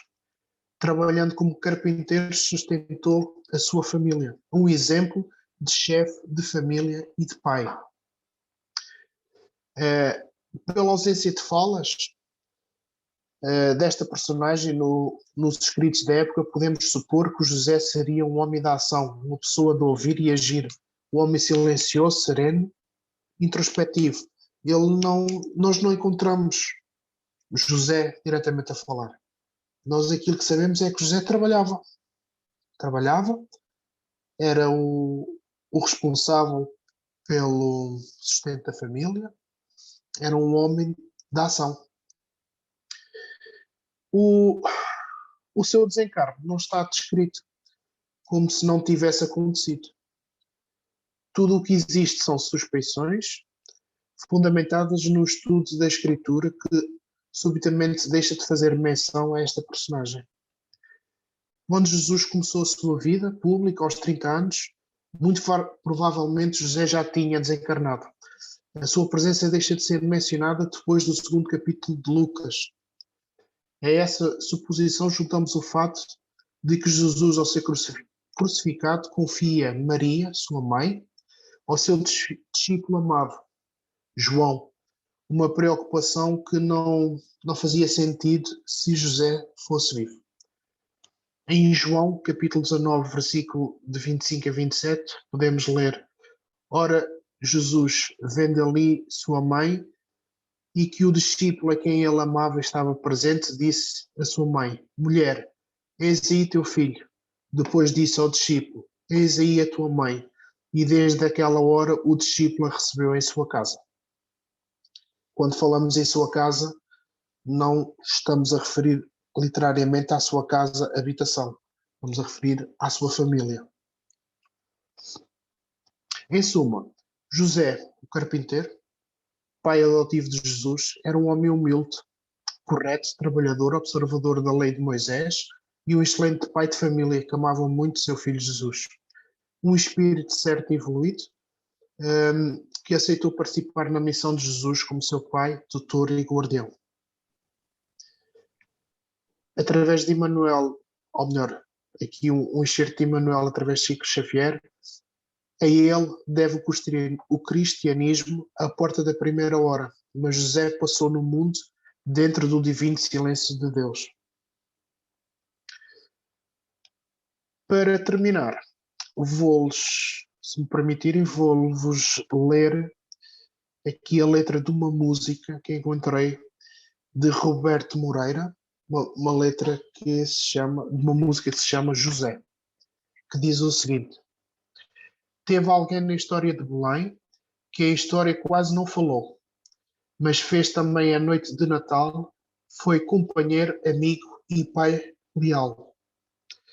Teve um sonho lindo, sonho e uma flor, linda flor e um lar tão pobre mas rico de amor. No dia a dia trabalha com suor, trabalhava talhando a madeira com amor.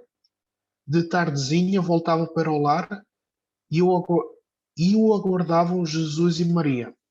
Todas as tardes eram tardes de amor, a mesa posta o pão de cada dia. Desculpa. Ao carpinteiro de Nazaré, inspira o homem a ser fiel, ter a sua oficina de amor e fé, fazer do lar o seu próprio céu. O que é que esta personagem nos diz? Ou o que é que nos pode inspirar? Realmente eu ia apontar para esta última estrofe. Ao carpinteiro de Nazaré, inspira o homem a ser fiel, ter a sua oficina de amor e fé, fazer do seu lar o próprio céu. Acho que foi uma personagem extremamente importante. E realmente Emmanuel tinha toda a razão quando dizia-nos que já pensaste no cristianismo sem ele? É tudo. Obrigado. E aconselho-lhes a visitarem lá o site que a pasta pessoal está lá o documento. Mais as referências. Obrigado. Muito bem, Zé Zocas. E epá, isto ficamos muitas vezes sem palavras. Tudo isto é fantástico. Bendita a hora em que nos movemos para aqui. Olha, então já não tenho aqui mais pessoas na lista, mas ainda temos tempo, portanto, há alguém que esteja disposto a fazer a sua apresentação? A Sílvia, pois. Silvinha, para lá. Eu cheguei mais tarde hoje e pedi. A todos e quem é o personagem, né? Eu escolhi a mulher Moissa. Uhum. E acho que nada é por acaso, eu não sabia que ela era órfã, né? Então, uma menina que ficou órfã de mãe muito cedo, e o pai que se casou, era um homem muito trabalhador, se casou, e ela teve uma madrasta muito boa, que ajudou em todo esse processo, né? Que cuidou dela como uma filha de verdade. E esse encontro é um encontro tão lindo que ele está narrado por 3 evangelistas, né? Narrado em Mateus 9, versículos de 20 a 22, em Marcos, capítulo 5, de 25 a 34, e em Lucas, no capítulo 8, de 43 a 48. E é um encontro incrível, incrível pela força dessa mulher, da resiliência, da perseverança e sua fé. Era uma mulher que tinha um fluxo sanguíneo ininterrupto de 12 anos. E justamente numa sociedade em que, nesse período, né, quando a mulher fica menstruada, ela é considerada impura. Impura a ponto da pessoa nem sentar no local perto, não chegar perto, não tocar e tudo mais. Então, a gente vê uma menina que primeiro perdeu a mãe, né, que é uma grande força de vida. Depois ela perde o pai também, acometido por uma doença. Ela se vê sozinha numa sociedade machista e patriarcal e impossibilitada de construir um lar, porque ela, como impura, ela é hostilizada, estigmatizada. Então já tinha toda a questão da doença, né? E uma doença por um longo período. Então, eu fiquei pensando, né? Às vezes a gente fica menstruada por 4 dias, tem cólica, tem um incômodo, imagina 12 anos ininterruptos. E se sangue é sinônimo de vida, né? Então tem um simbolismo bastante grande, porque ela perdia a vida, né? E o que fazia essa mulher perder a vida? E ela já tinha gastado tudo que tinha em busca dessa cura, e nada resolvia o problema, né? E é interessante que em Marcos, fala que ela perdeu tudo e que estava ficando cada vez pior, né? No sentido de mais doente, e também no livro de Amélia Primícias do Reino, né? Amélia Rodrigues fala que ela estava já anêmica, sem força, e ninguém a estimulava a sair da sua cidade. Ela de Cesareia de Filipe. E interessante que o encontro dela com Jesus, né? Que fala assim, que situação, o Felipe perguntou, se encontrou com Jesus. Ela encontra com Jesus exatamente entre duas grandes curas. Jesus tinha chegado lá da cura do obsidiado Gesareno, que não ficou na cidade, então ele entra no barco, ele volta, e já na praia as pessoas estavam à procura por ele, né? Jairo, um chefe da sinagoga, estava esperando Jesus porque a sua filha estava tida já como morta, mas ele acreditava o tamanho poder de Jesus que convidou para que Jesus entrasse na sua casa, né? Que também tem outro simbolismo aí bastante grande, né? Então, uma multidão esperava Jesus, inclusive essa mulher. E essa mulher, já com poucas forças, né? Já por muito tempo adoentada, ela tinha a certeza que bastasse ela tocar nas vestes de Jesus, que ela seria curada. Então, eu fiquei assim, me admira muito a cada vez que eu estudo, né, que eu leio esse texto, porque às vezes a nossa fé é tão pequena, né? A gente vai no médico, aí o médico passa uma receita, não, mas não acredito, tem que consultar outro médico, aí vai. E nada é o suficiente, às vezes, para a gente, né? E ela mesmo, às vezes, saindo às escondidas, não podendo ser vista, ela vai a Cafarnaum. Então, eu fui ver a distância, né? Uma cidade da outra, uma distância de mais ou menos 91 quilômetros. Então, por exemplo, se hoje fazer uma viagem dessa já é difícil, imagina aquela época e na situação dela. E sem nenhum recurso, né? Mas ela tinha certeza que se ela tocasse nas vestes do Cristo, ela seria curada. Então, e é tão bonito esse encontro que eu vou ler aqui, tá? Aproximando-se por trás, tocou na orla da sua veste, e logo estancou o seu fluxo de sangue.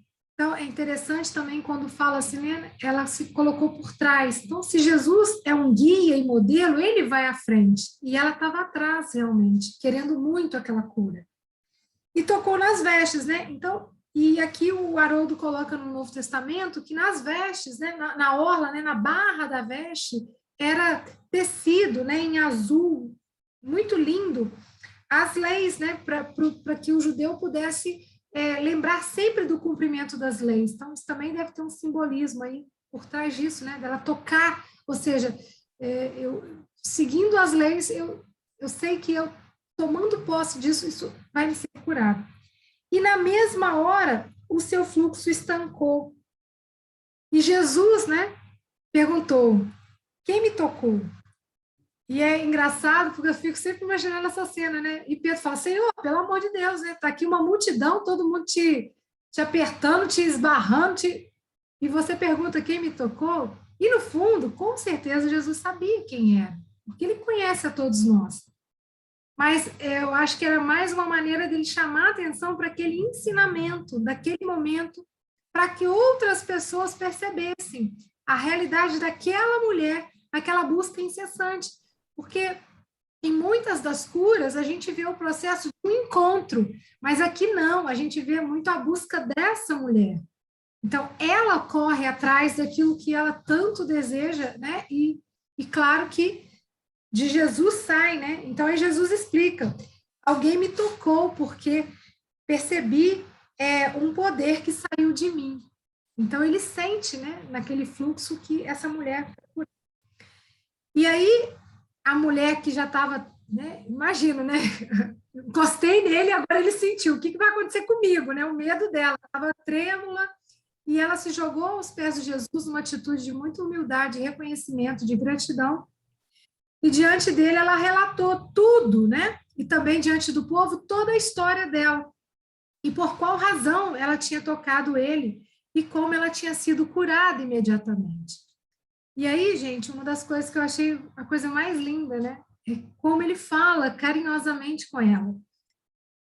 E ele fala, filha, a tua fé te salvou. vai em paz.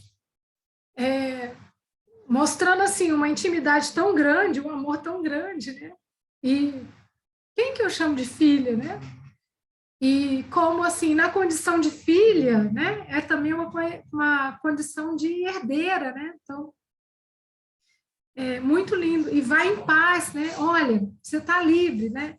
E interessante que em Marcos, ele ainda completa, né?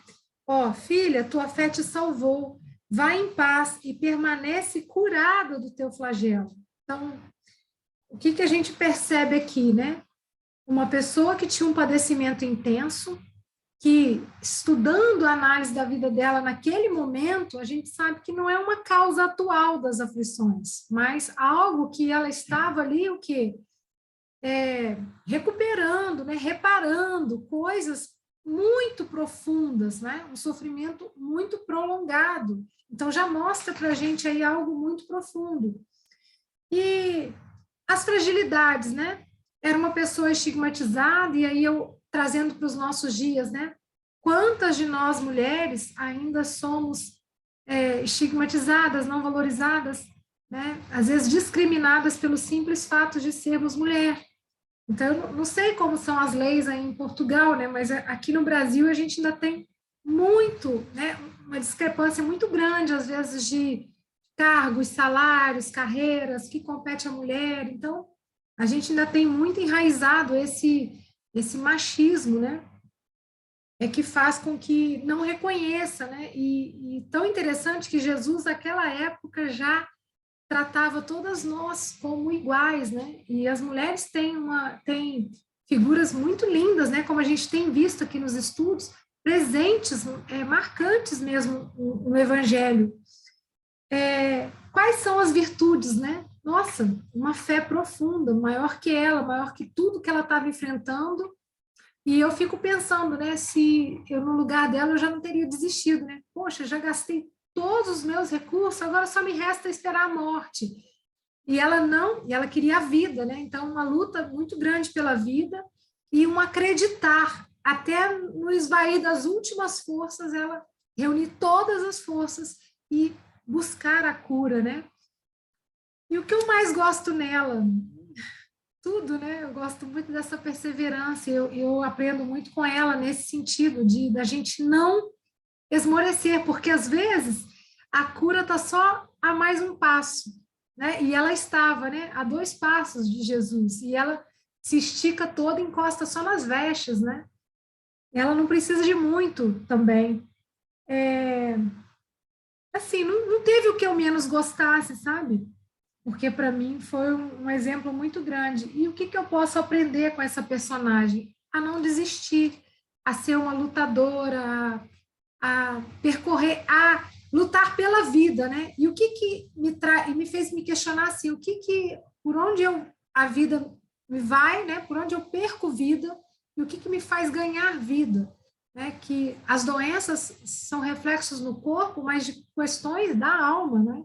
Então, acho que faz a gente pensar muito essa questão das doenças, né? E foi isso, pessoal, que eu trouxe para hoje.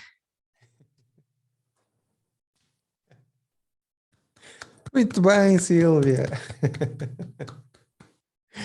Ai, meu Deus do céu. Gosto tanto disto. Eu acho que nós estamos a ser muito abençoados com este estudo e vejam como é tão mais rico a partilha de todos.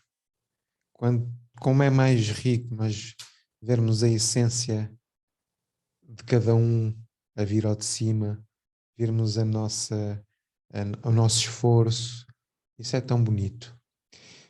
Talvez não tenhamos tempo para fazer mais um, vamos suspender aqui as apresentações.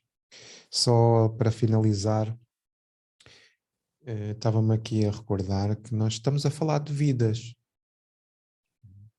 Estamos a falar de vidas impactadas pela proximidade com o Cristo, pelas suas experiências com Ele, mas cada história é uma vida Mas estas histórias do texto são as histórias que estão pela sociedade.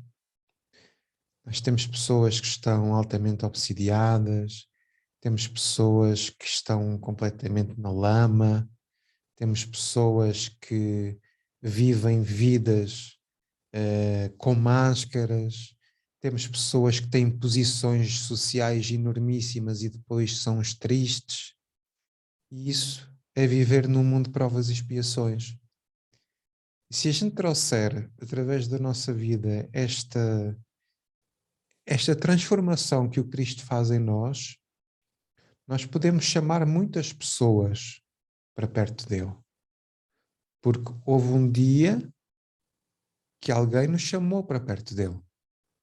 Então nisso é um grande objetivo que a gente tem aqui, que é pela nossa vida, pela nossa transformação, pela nossa fé, nós também podermos, primeiro a nós, né?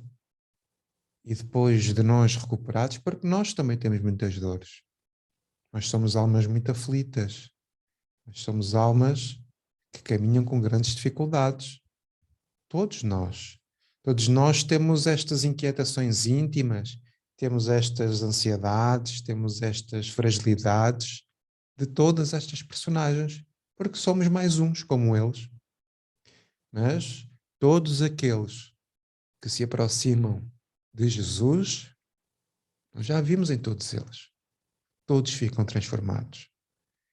Então, que este estudo nos transforme a todos nós.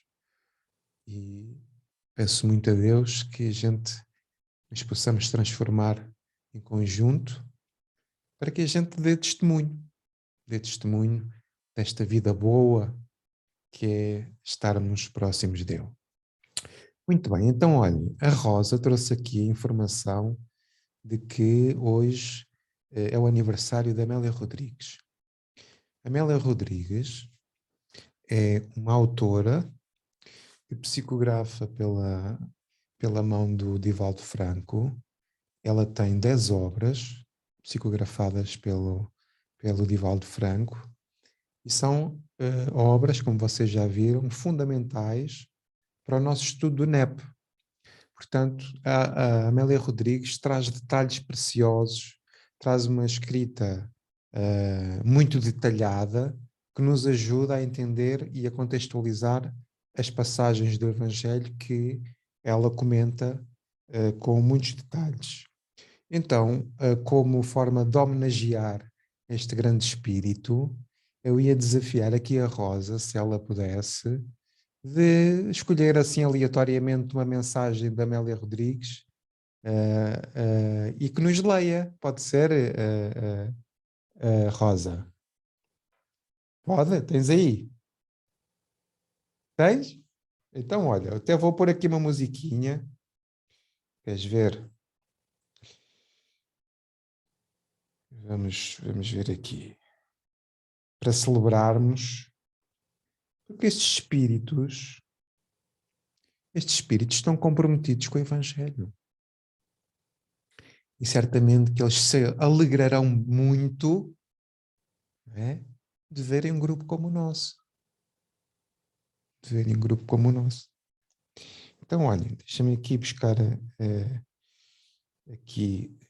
uma musiquinha então. E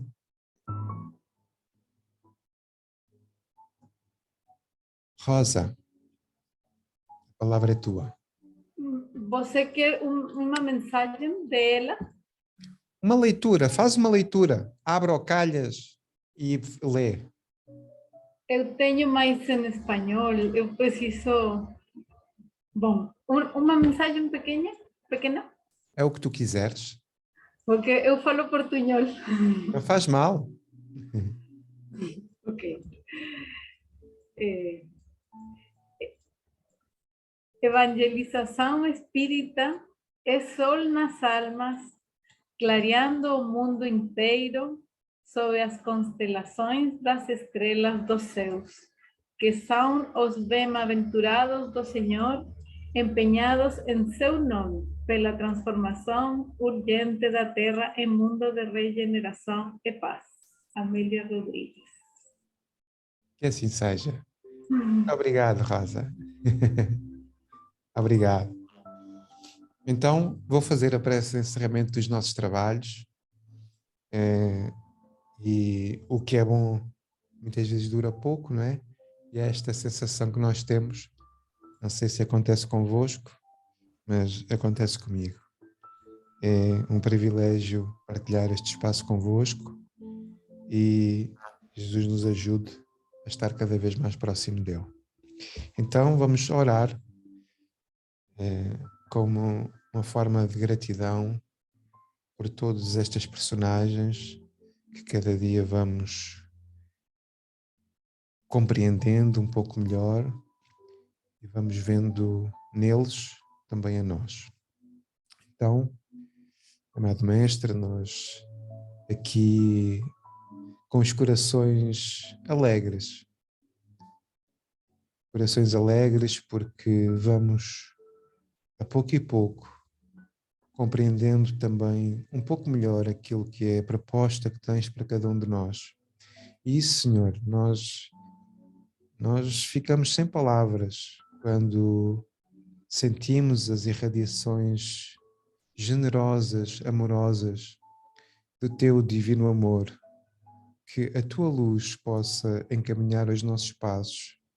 Ajuda-nos, Senhor, a todos nós, a que ocorra esta cura espiritual tão necessária. Possamos sair das nossas prisões mentais e espirituais, onde nos colocamos há tanto e tanto tempo. Nós te pedimos, Senhor, as bênçãos dos céus. Abençoa as nossas vidas, abençoa a vida daqueles que nos acompanham e que ainda se comprazem em ferir-nos. Para todos eles enviamos o nosso perdão, enviamos estas vibrações amorosas do teu amor, invocando aqui as tuas palavras. Ouviste o que foi dito, odiarás o teu inimigo, pois que se faça em nós a tua interpretação. Amai os vossos inimigos e perdoai e orai pelos que vos perseguem. Então, todos nós somos almas com esta capacidade sublime de amar. Então, Senhor, estimula-nos a sermos servidores da tua palavra, a sermos instrumentos da tua paz e a procurar na alma aflita, a procurar na alma sedenta da tua luz, a sermos estes raios luminosos, a justificar o grande sol que tu és. Assim, Senhor, com a tua grande luz a irradiar neste momento sobre todos nós na condição de girassóis, árvores, plantas, a procurar a tua luz, estamos todos virados para ti, de braços abertos, dando-te graças, Senhor. Obrigado por tudo. Obrigado por aquilo que tens feito por todos nós. Fica conosco, Senhor, hoje, agora e para sempre. Que assim seja.